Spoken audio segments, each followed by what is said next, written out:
ගරු කතානායකතුමනි, රටක පුරවැසියන්ගේ ජීවත් වීමේ අයිතිය තහවුරු කිරීම රජයක මූලික කාර්යභාරයක් වෙනවා.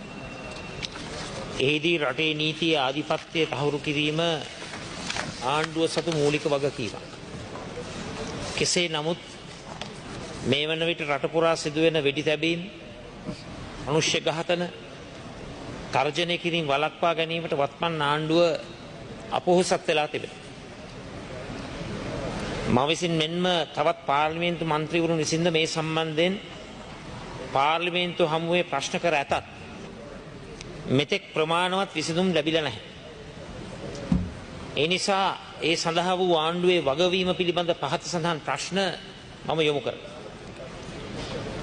අද වන විටත් රට පුරා සිදුවෙන වෙඩි තැබීම්, ඝාතන හා තර්ජන කිරීම පිළිබඳව ආණ්ඩුව දියත් කරනු ලබන වැඩපිළිවෙල ප්‍රමාණවත් නොවන බව රජය පිළිගන්නේද?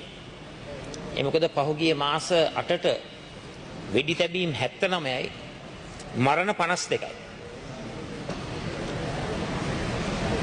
මේ බරපතල තත්ත්වය තුළ නොනවත්වා සිදුවෙන වෙඩි තැබීම්, ඝාතන හා තර්ජනය කිරීම වළක්වාලීම සඳහා රජය සතු නිශ්චිත වැඩපිළිවෙල මෙම සභාවට ඉදිරිපත් කරන්නේ. රට පුරා ප්‍රචණ්ඩත්වයේ ඉහළ යෑම හා ජාතික ආරක්ෂාව අතර සම්බන්ධයක් ඇති බව ආණ්ඩුව නොපිළිගන්නේද? මොකද හැම වෙලාවෙම ඇමතිවරු කියනවා මේ ඝාතන සහ ජාතික ආරක්ෂාව පිළිබඳ කිසිම සම්බන්ධයක් නැහැ කියලා. අනිවාර්යයෙන්ම රටේ ආරක්ෂාව, ජනතාවගේ ආරක්ෂාව, ජාතික ආරක්ෂාව. මේ ප්‍රචණ්ඩත්වයේ ඉහළ යෑම, විදේශ සංචාරකින්ගේ පැමිණීම, විදේශ ආයෝජකින්ගේ ආකර්ෂණයට එල්ල කරනු ලබන අහිතකර බලපෑම පිළිබඳව රජයේ අවධානය යොමු කර තිබේ. රට පුරා ව්‍යාප්තව ඇති මත්ද්‍රව්‍යවල ඍජු වින්දිතීන් බවට ඇබ්බැහි වූවන් සහ උන්ගේ පවුල් පත්වෙද්දී මත්ද්‍රව්‍ය ජාවාරම්කරුවන් අතර සිදුවෙන ඝට්ටනවල ගොදුරු බවට සාමාන්‍ය ජනතාවට පවා පත්වීමට සිදුව තිබෙනවා. මේ පිළිබඳව රජය මෙතෙක් ක්‍රියාත්මක කළ වැඩසටහන අසාර්ථක බව පෙනී යන හේයින් රජය සතුව ඒ සඳහා වෙනත් විකල්ප වැඩසටහනක් තිබේ. එසේනම් ඒ කුමක්?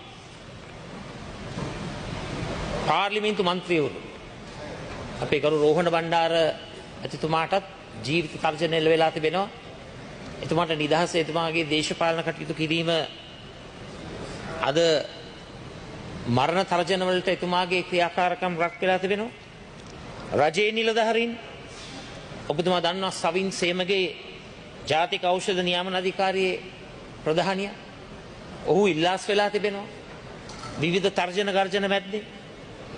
ඒ වගේම පළාත් පාලන සභ්‍යකින් ඉලක්ක කොට ඍජුවම හා වක්‍රාකාරව සිදුවෙන තර්ජන සම්බන්ධයෙන් රජයේ ස්ථාවරයේ කෙබඳුද?